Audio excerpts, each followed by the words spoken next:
بسم اللہ الرحمن الرحیم۔ میں پچھلے 2-3 دن سے گلگت میں موجود ہوں اور ابھی میں بیٹھا ہوں۔ یہ جو آپ نے خوبصورت سا گھر دیکھا ہے، یہ ہمارے MSN کے ساتھی ہیں، ہمارے بھائی ہیں، حسن بھائی ہیں، حسین بھائی ہیں اور محمد علی بھائی ہیں۔ تو یہ ان کا پیارا سا خوبصورت سا گھر ہے، اور یہاں پر ایک چیز جو مجھے بہت جس نے فیسینیٹ کیا اور بڑی خوبصورت لگی، وہ یہاں کا جو سٹنگ پلان ہوتا ہے، جہاں پہ جو ان کا ڈرائنگ روم اور کمروں کی سیٹنگ جس طریقے سے بٹھائی جاتی ہے، تو یہ چیز جو ہے نا جی، یہ بڑی خوبصورت مجھے لگی۔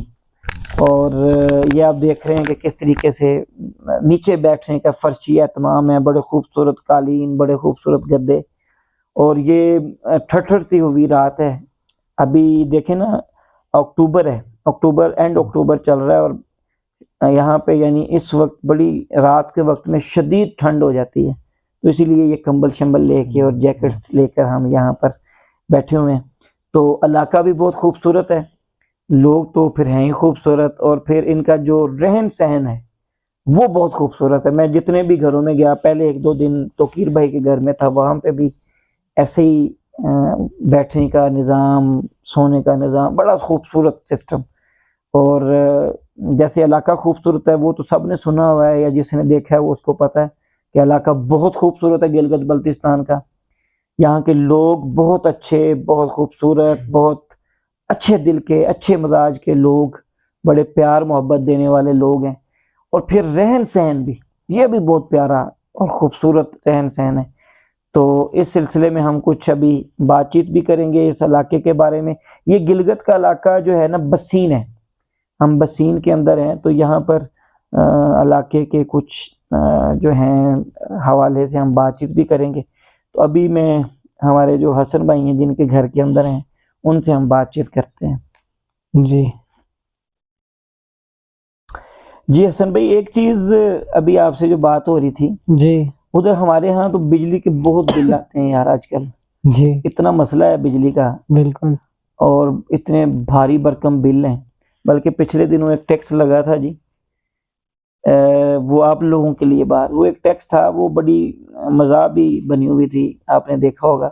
وہ یہ تھا کہ یعنی اب ٹیکسز اتنے لگ گئے تھے کہ اب انہیں پتہ نہیں تھا کیا لگانا، تو ایک مزید ٹیکس کے نام سے نا، فردر ٹیکس، جی یعنی ان کا کوئی نام بھی نہیں تھا باپلہ کے پاس تو ایک مزید ٹیکس کے نام سے نا جی وہ ایک ٹیکس آ گیا تھا۔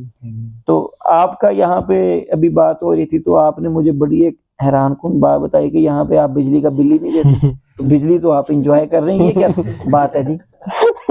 ہم پنجاب والے تو یہ سن کے حیران رہ گئے، بلکہ ادھر بجلی کے بلوں سے چکر آ گئے، اور ادھر یہ بات سن کے مجھے چکر آ گیا کہ آپ بل ہی نہیں دیتے، یہ کیا ریزن ہے؟ اچھا عرفان بھائی، اصل میں بات یہ ہے نا کہ ابھی تو خیر میٹر لگ گئے، ہاں آپ جو سٹی ایریا جوٹیال سائڈ میں ہے وہاں پہ سمارٹ میٹر بھی لگ گئے۔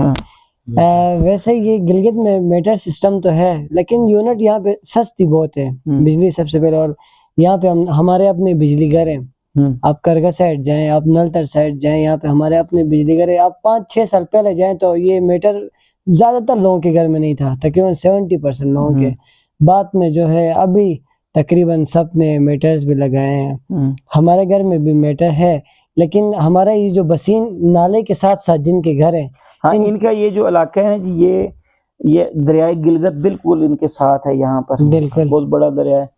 تو یہاں ان کے گھر کے پاس اس طرف ایک نالا ہے، کرگا نالا، ایک کرگا نالا ہے، بڑا نالا ہر وقت چلتا رہتا ہے، بالکل بلکہ اس کمرے میں گلیشیئر کا پانی ہوتا ہے اس میں گلیشیئرز کا پانی آتا ہے، اور یہ ساتھ والے کمرے میں جائیں تو اس کی آواز بھی آ رہی ہوتی ہے، ایسا ہی ہے۔ تو یہ جو نالے کے ساتھ ساتھ گھر لگے ہوئے ہیں، یہ اکثر ان کا کوئی بہت پہلے معاہدہ ہوا تھا کہ آپ ہمارے پانی میں بجلی گھر لگائیں۔ ہم خود اس ٹائم جو لکڑ تھے، بڑے بڑے لکڑوں کے ذریعے ہمارے باپ دادوں نے بجلی یہاں تک پہنچائی تھی۔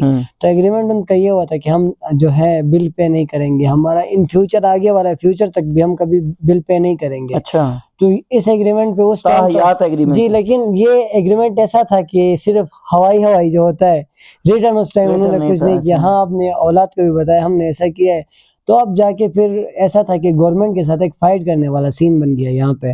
تو ہم نے کہا چلے فائٹ ہم نہیں کرتے، یہاں پہ یونٹ ویسے بھی 3-4 روپے میں، 5 روپے میں یونٹ ہے، اتنی کوئی مہنگی بجلی نہیں ہے۔ تو پھر ہم نے ہمارے ہاں وہاں پہ جو ریزیڈینشل یونٹس کا ریٹ ہے وہ اس وقت جناب 27 سے 35 ہے، یعنی پیک ٹائمز میں کچھ اور ہوتا ہے، تو 27 روپے سے 35 روپے گھر کا ریزیڈینشیل میٹر کا جناب ہے۔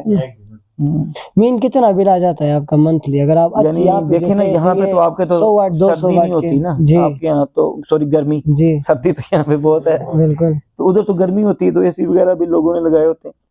اگر ایک گھر میں جس کے گھر میں 2 اے سی ہیں نا، جی کم از کم اس کا بل جو ہے نا 60 سے 70 ہزار روپے آتا ہے۔ اچھا، اور جس کے گھر میں کوئی اے سی شیسی نہیں ہے، یعنی سمپل سا مطلب کوئی 2-3 کمروں کا گھر ہے، 2-3 پنکھے ہیں، 2-3 لائٹیں ہیں، موٹر ہے، فریج ہے، استری وغیرہ، اس کا بھی 15-20 ہزار روپے بل ہے جناب آج کل، اتنا بل ہے۔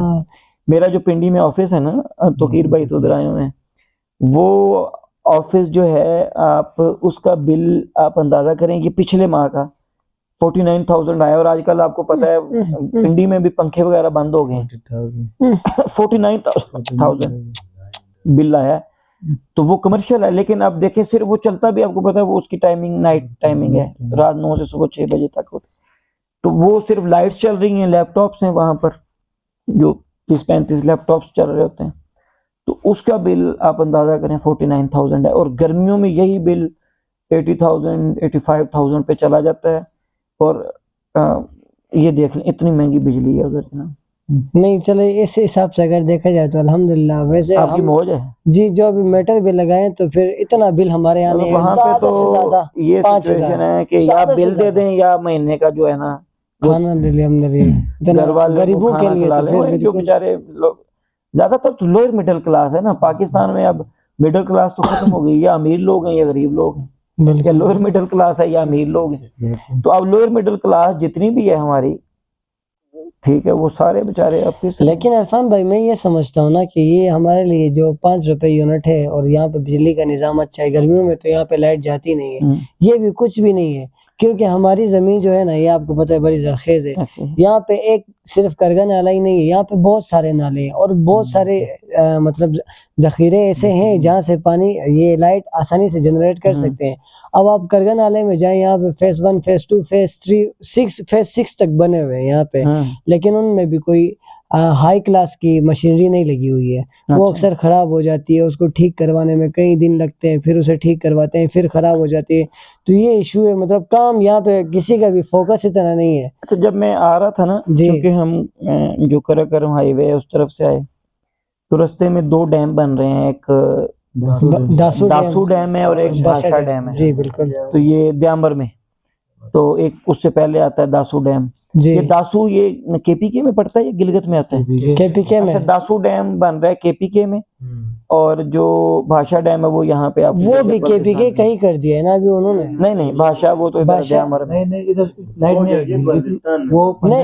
جی جی نہیں وہ بھی آپ کسی سے نہیں لائٹ کا تو وہ جائے گی، وہ تو پاکستان میں جائے گی، وہ بھاشا ڈیم تو گلگت بلتستان میں ہے نا، وہ تو دیامر میں ہے، تو یہ بن بھی رہے ہیں، جو ادھر دریائے سندھ ہے، یہ آپ کا دریائے گلگت حمزہ، یہ سارے یہاں پہ ملتے ہیں، یہ جگلوٹ کے پاس پہلے 3 دریا ملتے ہیں، حمزہ، گلگت اور دریائے سکردو بھی، یہ 3 دریا ملتے ہیں وہاں پہ، تو یہ پھر آگے جاتا ہے تو وہ دریائے سندھ بنتا ہے، جو آگے پورے پنجاب کو اور سندھ تک کو سراب کرتا ہوا جاتا، تو وہ پانی یہاں سے جاتا ہے، تو اسی پہ یہ 2 ڈیم نئے بن رہے ہیں، وہ ایک ڈیم تو بننے نہیں دیا نا، کالا بیگ ڈیم، وہ سیاست کی نظر ہو گیا، تو یہ اچھی بات ہے کہ یہاں پر وہ بھی بجلی تو ظاہری بات ہے، یہ گلگت والوں کی بلتستان کی مہربانی ہے کہ آپ کا پانی یہاں سے جو جاتا ہے، تو وہ یہ پیاری سی بلیاں بھی ہیں جی، حسن بھائی نے رکھی ہیں، اس کا نام کیا ہے حسن بھائی؟ اس کا نام ہے جیکی، اور وہ اس کی مما جی اس کی مما ہے، اس کا نام لیسی ہے، لیسی اور جیکی بڑا جو ہے نا، دیکھیں ابھی شریف سا بن کے بیٹھا، یہ شرارتی زیادہ ہے، وہ اس کی مما جو ہے نا وہ ذرا ہے، جیکی صاحب تو چلے گئے، چلیں اچھا یہاں بجلی کا تو چلیں ہو گیا، باقی جو آپ لوگ ہیں جیسے ہمارے لیے تو یہ جگہ بڑی گرمیوں میں، آپ کو پتہ لوگ ایک فیملی بھی آئے نا تو لاکھ روپیہ خرچ کرتے ہیں ادھر آ کے اپنی گاڑی پہ جو آتے ہیں، پیٹرول تو بڑا ذوق اور شوق سے آتے ہیں گرمیوں میں لوگ، خاص طور پہ تو گرمیوں میں لوگ ادھر آتے ہیں، سردیوں میں آپ نیچے جاتے ہیں، نیچے سے مراد پنڈی میں، تو وہ کیا وجہ ہوتی ہے جی آپ نیچے کیوں آ جاتے ہیں سردیوں میں؟ انجوائے کیا کریں سردی، یا نہیں سردی تو انجوائے کر سکتے ہیں، لیکن ایشو یہ ہے نا سردیوں میں یہاں پہ سب سے پہلے تو گرینری ختم ہو جاتی ہے، پورا گلگت بلتستان بیرن لینڈ بن جاتا ہے یہ، مطلب گرینری یہاں سے ختم. پانی یہاں پہ اتنا ٹھنڈا ہوتا ہے کہ آپ پانی کے اندر اپنی انگلیاں ڈالیں، باہر نکلے انگلیاں جو ہے نا برف بن جاتی ہیں، جم جاتی ہے. تو ہم یہ خاص طور پہ جنوری میں، جی جنوری کے مہینے میں. اور یہاں پہ خوبصورتی ختم، پانی بھی ختم ہو جاتا ہے کیونکہ گلیشیئرس جو ہے وہاں پہ اندر سنو ہو رہی ہوتی ہے، تو یہاں پہ پانی زیادہ میلٹ نہیں ہو رہا ہوتا ہے. ہمارے پہاڑوں کی وجہ سے دھوپ بھی زیادہ یہاں پہ نہیں نکلتا، 4-5 وہ گھنٹے بھی آپ بتا رہے تھے کہ دھوپ بہت کم ہوتی جی ہے. بہت کم. مطلب اب یہاں گلگت میں کئی ایسے علاقے ہیں سردیوں میں وہاں پہ دھوپ یعنی پڑتی یہ نہیں پہاڑوں کا نقصان ہے کہ دھوپ کم ملتی ہے. جی یہ ایک نقصان ہے، بہت بڑا نقصان ہے. یہ نگرل سیٹ آپ جائیں نا وہاں پہ بس دھوپ پڑتی نہیں سردیوں میں. اتنے اونچے پہاڑ ہیں کہ وہ سورج جناب چھپ جاتا ہے ان جی جو پہاڑوں کے ساتھ ساتھ نیچے علاقے ہیں نا ان کو تو بس دھوپ نصیب ہی نہیں ہوتا سردیوں میں. تو اسی لیے پھر وہاں پہ تو یہ گلگت میں آبادی دن بدن بڑھتی جا رہی ہے، اور فورسٹ یہاں پہ اتنا زیادہ ہے نہیں، تو ابھی پولوشن بھی بہت زیادہ بڑھ گیا ہے. فورسٹ کیوں نہیں ہے؟ وہ سردی زیادہ کی وجہ سے کیا ایشو ہے؟ فورسٹ کو یہاں پہ کنزرو نہیں کیا گیا نا. گلگت میں پہلے کافی زیادہ فورسٹ تھا لیکن ابھی اس پہ بہت زیادہ کام ہو رہا ہے. تو اور گلگت سٹی کے اندر تو کافی فورسٹ تھا، تو یہاں پہ آبادی اب بڑھ گئی تو درخت کاٹے گئے، پھر وہاں پہ گھر بنائے گئے. اب آپ جٹیال سائڈ جائیں وہاں پہ آپ کو کوئی کھیت نظر نہیں آئے گا بڑا سا، وہاں پہ کوئی آپ کو ایگریکلچر نظر نہیں آئے گا. تو ظاہر سی بات ہے جب گھر بن رہے ہوتے ہیں تو درخت وغیرہ تو کٹتے ہیں. تو ابھی آپ جب جنوری کا مہینہ ہوتا ہے تو گلگت میں اتنا زیادہ کوئی فوگ آپ کو نظر آئے گا ابھی کہ نظر نہیں آ رہا ہوتا جنوری میں. جی پہلے یہ نہیں ہوتی؟ پہلے نہیں، یہ 2-3 سال ہو گئے یہ گلگت یہ اس کی ریزن یہ ہے کہ درخت کٹے. جی درخت کٹ گئے اور ایکسٹرا پھر پلانٹیشن بھی نہیں ہوئی اور اچھا اس پورے ایریا ریفورسٹریشن بھی میں نہیں میں ہوئی. ہنزا تک وہ خنجرا درخت ویسے مجھے کم ہی نظر آئے ہیں ادھر. جی درخت تو سائڈ ایریاز کاٹ میں لیے لوگوں نے. نہیں، دیکھیں آپ بہت بڑے بڑے جنگل ہے یہاں پہ. اگر آپ ہراموش جنگل جائیں گے نا آپ کو پتہ لگ جائے گا کہ وہاں پہ کتنا بڑا جنگل ہے. آپ کرگم میں کافی اندر جائیں گے تو مجینی نام کی ایک جگہ ہے، وہاں پہ تھوڑا بہت فورسٹ وہاں پہ بھی ہے. دیامر سائڈ آپ جائیں گے تو وہاں بہت بڑا فورسٹ ہے.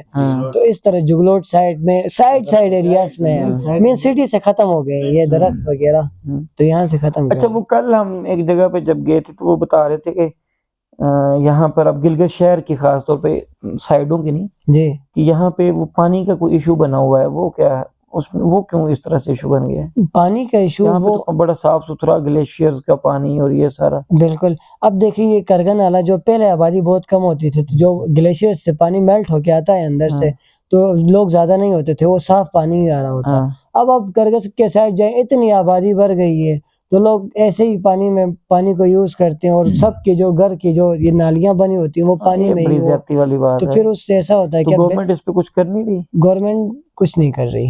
یہ اس پہ کام کرنا چاہیے. بالکل یہی ایشو بنا ہوا ہے. بالکل بہت بڑا. اور آپ کے گھروں میں پانی تو یہ نالوں کا ہی آتا ہے؟ جی نالوں کا ہی پانی ہے. ہم تو ابھی ابال کے یہاں پہ پانی پیتے ہیں. عام کوئی بندہ کے ریگولر ایک مہینے یہاں پہ پانی پیے اس کا پیٹ خراب ہو گیا، پتہ نہیں اس کے ساتھ کیا کچھ ہو جائے. یہ یہاں پہ جو لوگ آتے ہیں ان کے لیے خاص طور پہ یہ والی بات ہے، بہت امپورٹنٹ کہ وہ پانی جو ہے گلگت شہر میں، باقی آگے ادھر ادھر تو مسئلہ نہیں ہے زیادہ.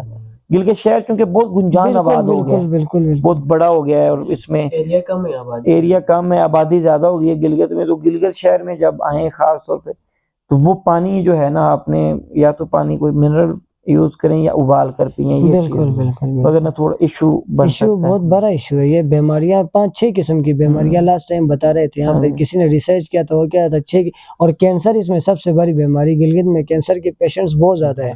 تو ایک اس کی ریزن پانی ہے. جی پانی ہی ہے. یہ اب ان سالوں میں ہی ہوا، پہلے نہیں تھا. یہ پہلے نہیں تھا. پہلے تو باقی چشمے یہاں پہ ہیں، اور چشموں کے لیے یہاں پہ کوئی ایسا نظام نہیں کہ ان چشموں سے پانی نکالا جائے اور گلگت کی عوام کو پہنچایا جائے. یہ بھی ہونا مختلف چاہیے. چشمے ہیں لیکن اب ہاں میں اپنی گاڑی لے کے جو ادھر تک پہنچ جائے وہ آ جی جاتا وہاں سے میں لے کے آ سکتا ہوں. لیکن پائپ لائن کے ذریعے جیسے پہنچانا وہ والا سسٹم نہیں، وہ والا سسٹم نہیں. حالانکہ چشموں کا پانی تو بہت زبردست پانی ہوتا ہے. بالکل. میں ابھی پہلے اتنی آبادی نہیں تھی، کیونکہ ریسنٹلی کوئی 4-5 سال ہو گئے لوگ مائگریٹ ہوتے نا سائڈوں سے، گاؤں سے لوگ مین سٹی کی طرف آ گئے، اس لیے آبادی بھی زیادہ بہت بڑھ گئی ہے. اس لیے پانی اور فیسلٹیز جو ہے نا وہ بہت لوگوں کو فیکٹریاں بھی آستے لگنے لگی.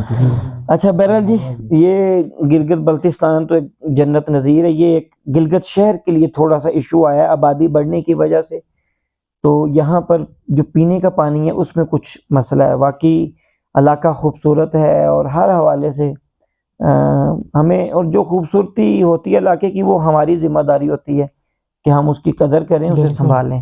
بالکل تو باہر سے جو لوگ آتے ہیں، اور پاکستان کے لیے ٹورزم کے حوالے سے یہ بڑا زبردست بالکل ایک علاقہ ہے، اور ہر سال لاکھوں ٹورسٹ یہاں پر آتے بھی ہیں، ملک سے بھی اور ملک سے باہر بھی، بالکل اور آگے تک خنجراب تک اور ادھر اسکردو میں اور وہ خپلو گھانچے تک لوگ سیر و سیاحت کرتے ہیں، اور بے شمار پوائنٹس ہیں، وہ ظاہری بات جنہوں نے دیکھے ہیں وہ ہے۔ تو بہرحال یہ جی آج کی نشست کی ایک خاص بات یہ ہے کہ ہمارے ساتھ ایک شاعر بھی موجود ہے، بالکل تو یہ توقیر یش صاحب کے کزن بھی ہیں، اور بڑے اچھا ایک اور بھی مذہب یار یہاں پہ آپ سارے کزن کیسے نکل آتے ہیں؟ کزن کزن اتنے کزن کیسے ہوتے ہیں؟ کا کلچر ہی ایسا ہے، جو مل جائے بندہ بس وہ کزن ہے۔ نہیں ویسے ابھی جیسے توقیر بھی آپ کا رشتہ دار ہے جی کزن ہے، اسی والے سے سلیم بھی آپ کا رشتہ دار ہوا، جی ہو گیا آپ سے بھی کوئی رشتہ داری نکل ہی آئے گی نا آگے جا کے۔ جی تو یہ کیا ریزن ہے جو یہاں کے پرماننٹ شروع کے رہنے والے ہیں، شروع میں آبادی کا کیا یہ سین کیا ہے؟ اس کا ریزن یہ آپ کو پتہ ہے عرفان بھائی، ہمارے جو باپ دادوں نے 1 نومبر کو گلگت آزاد کروایا تھا، اس ٹائم تو آبادی اتنی زیادہ، ہاں 1 نومبر کو تو یوم آزادی بھی ہے، جی اس موقع پہ مجھے وہ دعوت دے رہے تھے کہ بڑی اچھی تقریب ہونی ہے، میں نے کہا یار میں نے آگے یہی دعوت دے رہا ہاں، رات انہوں نے دی تھی دعوت بالکل۔ جی جب آزاد ہوا اس کے بعد یہاں پہ نا آپس میں ہی رشتے ہوتے گئے، وہ چین بنتا گیا، اب بے شک دور ہو گئے ہیں ایک دوسرے سے، لیکن کسی کے ساتھ بھی آپ رشتہ داری ہے جو گلگت بلتستان کا ہو، پکا گلگت بلتستان چاہے پشتنی وہ بولتے ہیں، کیا بولتے ہیں پشتنی باشندہ، پشتنی باشندہ جو 5 پشتوں سے رہ رہا ہاں 5 پشتوں سے رہ رہا ہو، پشتنی چاہے وہ چراس میں رہ رہا ہو، چاہے وہ یعنی کہیں پہ بھی، یہ پشتنی پہاڑ جو ہوگا ہے نا جی، پہاڑ سب ایک دوسرے سے مل رہے ہوتے ہیں۔ آپ 2 پہاڑ کراس کر کے پیچھے جائیں جگلوٹ ایریا ہے، اس سے 2 پہاڑ کراس کریں چلاس ایریا ہے، پھر ادھر سے گھومیں تو گیزر سائڈ کے کسی کونے میں آپ پہنچ جائیں گے۔ تو یہ مطلب پہاڑوں کے پیچھے ہم موجود ہیں، تو یہ رشتے جو ہے نا ہمارے پھیلے ہوئے ہیں کہ اگر ایک شادی کر کے یہاں سے چلاس چلا گیا، وہاں پہ اس کی فیملی تو ہے، تھوڑا اگر اس سے آپ انویسٹیگیٹ کریں کہ بھئی کہاں سے آئے ہیں یہ وہ، تو پھر رشتہ نکل آتا ہے۔ اور حسن بھائی کو جناب ہم ایک مبارکباد بھی دیتے ہیں، ابھی ریسنٹلی انہوں نے جناب نکاح کیا ہے، جی اور خوش قسمت ہیں کہ جدھر چاہتے تھے ادھر نکاح کیا ہے، بالکل یہ بھی بڑی بات ہے، بہت اللہ کرے توقیر کا بھی ایسے ہو جائے جدھر انشاءاللہ، بس ٹائم آنے والا ہے۔ اس پہ میں ایک بات کہنا چاہوں گا عرفان بھائی کہ وہ کہتے ہیں نا کہ جو پیار کرتے ہیں انہیں پیار نہیں ملتا، تو اس چیز کو میں نے سب سے میرا زیادہ فوکس اس چیز پہ تھا، پیار کیوں نہیں ملتا، میں اس پیار کو پا کے رہوں گا۔ اور سچی بات آپ کو بتاؤں تو ابھی تو میرا نکاح بھی ہو گیا ہے، تقریباً 2 مہینے ہونے کو آئے، لیکن مجھے اتنی کوئی خوشی جیسا کہ کل ہی ابھی تک کم نہیں ہو رہی؟ نہیں، میں کل ہی میرا نکاح ہوا ہے، اور میں کہتا ہوں میری زندگی میں آگے جتنی بھی بڑی پریشانی آئے، بس میں اسی خوشی کو دیکھ کے اللہ پاک کا شکر کروں گا کہ میں اپنی زندگی کا مقصد ہی سمجھتا تھا اس کو۔ سچ میں اتنا مطلب مجھے پتا تھا سخت، تو الحمدللہ اس چیز پہ میں بہت خوش ہوں، اللہ پاک کا جتنا بھی شکر ادا کروں۔ میں تو اس کی وجہ سے پریشان ہوں کہ شادی اچھا نہیں یار، ویسے اب دونوں کے بالوں کو کیا ہو گیا؟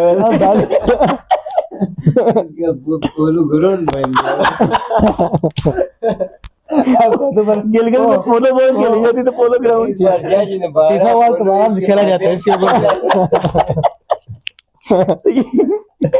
یہ ابھی وہ جہاں انڈیا کا ہیلی کاپٹر پکڑا ہوا ہے کارگل والا، جی جی، اس سے نیچے جائیں تو گراؤنڈ بھی نیا بن رہا ہے، جی جی جی ہے نا وہ جی پولو گراؤنڈ، ہاں وہ ایک نیا وہاں سے بہتر یہاں کے اوپر پولو کھیلا جائے۔ اچھا جی، سلیم بھائی چونکہ بہت اچھے شاعر بھی ہیں، بالکل، تو کچھ شاعری بھی ہونی چاہیے، کیا خیال ہے؟ ویسے سعید بھائی کی شکل جو ہے نا وہ اس سے ملتی جلتی ہے، جون الیاس سے۔ آج جو نے لیا ایسا ہی تھا، جیسے وہ تھوڑی وہ کر لیے جائے نا، کیا کہتے ہیں کیا بلا چلو شاعری تھوڑی بال یہ پیچھے سے بڑے کر لینا تو جو نے لیے لگ جائیں گے، صحیح بات۔ اور سلیم بھائی بہت اچھی شاعری کرتے ہیں، اور شاعری بھی جناب ایسی کرتے ہیں کہ بڑی اچھی شاعری، کل میں نے انہوں نے سنایا تو میں نے فیس بک پہ لگائے بھی ہوئے تھے، پھر وہی والے جو نہیں والا محمد بھائی یہ آ رہا ہے سارا، ادھر سے بھی دیکھ لیں تو اس کو جناب جو ہے نا یہ مجھے چین کیوں نہیں تھوڑی کچھ شاعری سنائیں جی۔ یہ آ رہے ہیں نا جی، یہ بھی آ رہے ہیں، یہ کیا ہے نا چلیں کور مون سا پورا بس ٹھیک ہے جی جناب۔ کچھ غزلیں اور اشعار آپ لوگوں کی گوش گزار کرنا چاہوں گا، اور سلیم بھائی کی اپنی شاعری ہے جی، اصل بات جو ہے تو شکر آپ نے اتنی بڑی تعریف کی, میں اس لائق ہوں ہی نہیں. تو آپ کی شاعری بہت اچھی ہے. میں کچھ اشعار اور غزلیں آپ لوگوں کی گوش گزار کرنا چاہوں گا, امید ہے آپ لوگوں کو پسند آئے گی, محظوظ ہوں گے. تو یہ ایک غزل ہے جو میں نے ریسنٹلی لکھی ہے. خوشبو کی طرح میں بھی گلابوں میں ملوں گا, خوشبو کی طرح میں بھی گلابوں میں ملوں گا, افسانے کی مانند کتابوں میں ملوں گا, افسانے کی مانند کتابوں میں ملوں گا. سخت میں بھی تو کہاوت ہوں کہانی کی ہوں زینت, میں بھی تو کہاوت ہوں کہانی کی ہوں زینت, ایک روز تیرے سارے جوابوں میں ملوں گا, ایک روز تیرے سارے جوابوں میں ملوں گا. ایسے میں گنواؤ گے یہ ممکن تو نہیں ہے, ایسے میں گنواؤ گے یہ ممکن تو نہیں ہے, ایک تلخ حقیقت ہوں عتابوں میں ملوں گا, ایک تلخ حقیقت ہوں عتابوں میں ملوں گا. ماضی کے حوالوں میں نظر آؤں گا ہر روز, ماضی کے حوالوں میں نظر آؤں گا ہر روز, پلکوں پہ بصیرہ ہے تو خوابوں میں ملوں گا. اور یہ ایک شعر ہے, خاموش نظاروں میں نظر آؤں گا ہر روز, خاموش نظاروں میں نظر آؤں گا ہر روز, اور صبح کی پز مردہ نظاروں میں ملوں گا, اور صبح کی پز مردہ ستاروں میں ملوں گا.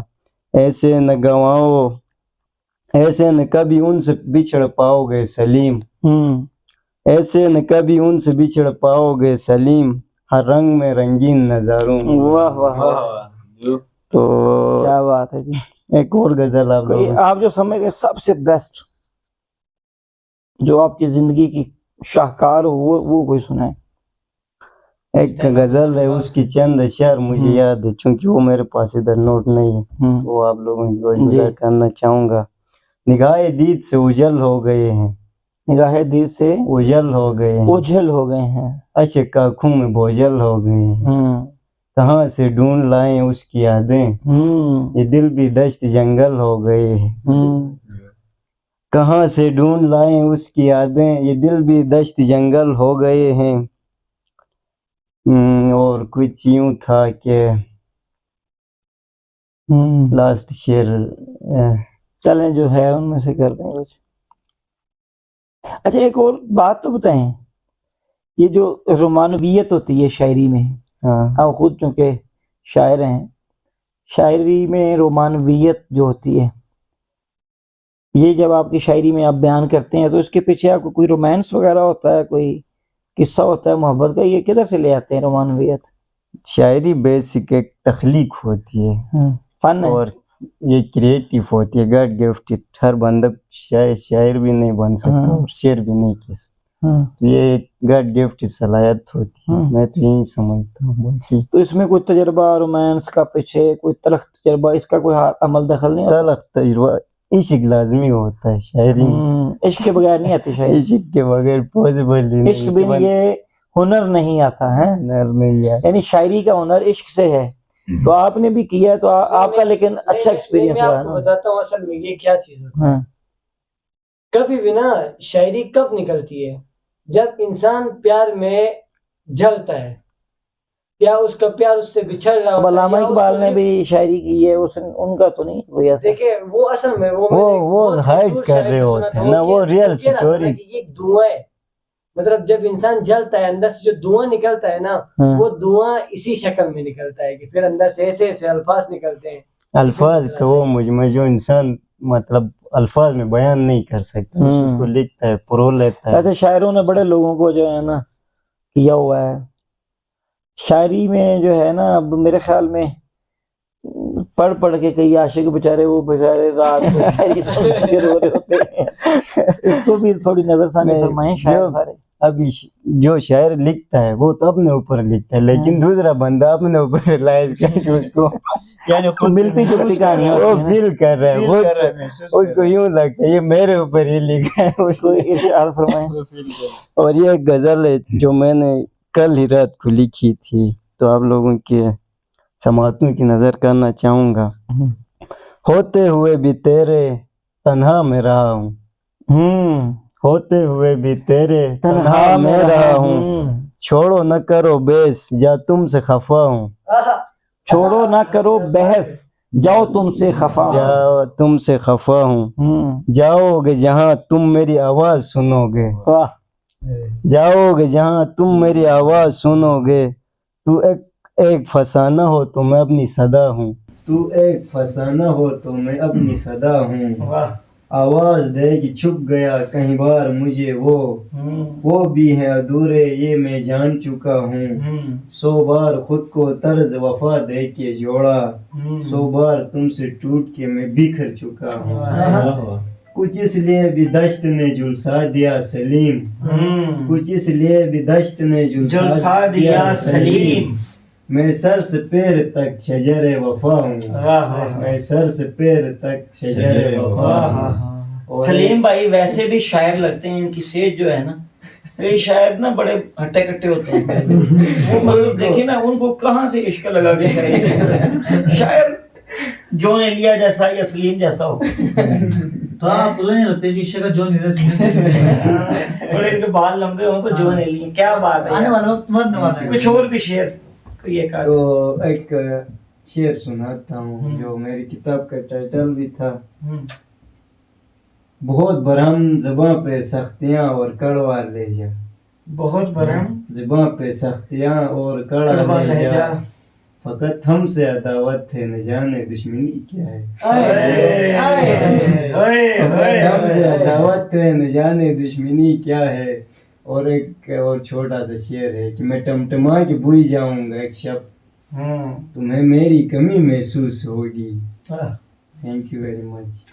میں ٹمٹما کے بجھ جاؤں گا ایک دن تمہیں میری کمی محسوس ہوگی۔ اچھا ہے، بہت اچھا ہے۔ تو یہ جی ایک گلگت بلتستان کی ٹھٹھرتی رات میں یہ ایک نشست تھی حسن بھائی کے گھر میں، محمد بھائی کے گھر میں، اور حسین بھائی وہ ابھی یہاں پہ نہیں ہیں، وہ گئے ہوئے ہیں کہیں، ان کے گھر میں ہم بیٹھے ہوئے ہیں۔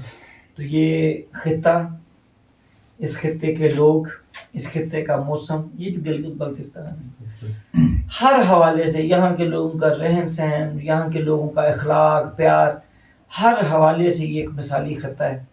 یہ پاکستان کو سمجھ لیں کہ ایک تحفہ ہے اور نعمت خدا بندی ہے، اللہ کی طرف سے ایک نعمت ہے کہ یہ خطہ ملا، اور یہ 1 نومبر آنے والا ہے۔ 1 نومبر پاکستان کا یوم آزادی 14 اگست ہے، پھر 14 اگست کے بعد اگست کے باقی دن، اگست، سپٹمبر، اکتوبر، یہ تقریباً 2.5 ماہ یہاں پہ جنگ ہوئی تھی، ڈوگرا راج تھا، تو جیسے آزاد کشمیر کا کچھ حصہ آزاد ہوا تھا، تو یہ پورا گلگت بلتستان کا علاقہ یہاں پر، تو یہ تو انڈیا کے پاس چلا گیا تھا، تو یہ جناب باقاعدہ جنگ کی تھی، فوج نہیں ابھی یہاں پر آئی تھی ہماری، تو یہ گلگت بلتستان کے غیور لوگوں نے خود سے جنگ کر کے گلگت بلتستان کو آزاد کروایا تھا۔ 1 نومبر کو یہ خطہ آزاد ہوا، اس لیے پاکستان کا یوم آزادی 14 اگست کو منایا جاتا ہے، تو گلگت بلتستان کا جو یوم آزادی ہے وہ 1 نومبر کو جو ہے وہ منایا جاتا ہے۔ اس علاقے کے، اس خطے کے لوگ بہادر، جری اور دلیر بھی ہیں، خوبصورت بھی ہیں، اخلاق والے بھی ہیں، علاقہ بھی خوبصورت ہے، ہر حوالے سے یہ اپنی مثال آپ ہے۔ تو اس علاقے کے لیے گورنمنٹ کو اور زیادہ محنت کرنی چاہیے، یہاں پہ ٹورزم بہت ہو سکتی ہے، اور یہ جو سی پیک ہے اس سے انشاءاللہ یہاں پر بہت بہتری آئے گی، تو یہاں پہ ٹورزم کے مواقع اور بڑھیں گے، اور یہاں کے لوگ مہمان نواز ہیں ہر حوالے سے، جتنے لوگ ٹورسٹ آئیں وہ اس علاقے کا، اس کی روایات کا خیال رکھیں، اور اس کے مطابق وہ جب یہاں پر آئیں تو رہیں، اور یہاں کے ماحول کو بھی جو ہے اس کے تحفظ کے لیے اپنا کردار ادا کریں۔ یہ خطہ ہمیشہ انشاءاللہ جیسے صدیوں سے شاد و آباد ہے، قیامت تک انشاءاللہ شاد و آباد رہے گا۔ اللہ پاک ہمارے پیارے پاکستان کو اور پاکستان کے دل گلگت بلتستان اس کو بھی ہمیشہ شاد اور سلامت رکھیں۔ تو ہماری یہ ویڈیو بنا رہے تھے محمد بھائی، ان کا بھی ہم شکریہ ادا کرتے ہیں۔ محمد بھائی آپ نے ویڈیو بنائی، تھینک یو ویری مچ۔ آپ سب بھی اپنا خیال رکھیں، اللہ پاک ہم سب کا حامی و ناصر ہو۔ بہت شکریہ جی، تھینک یو جی، آپ کا بھی شکریہ، آپ کا بھی شکریہ، آپ کا بھی شکریہ۔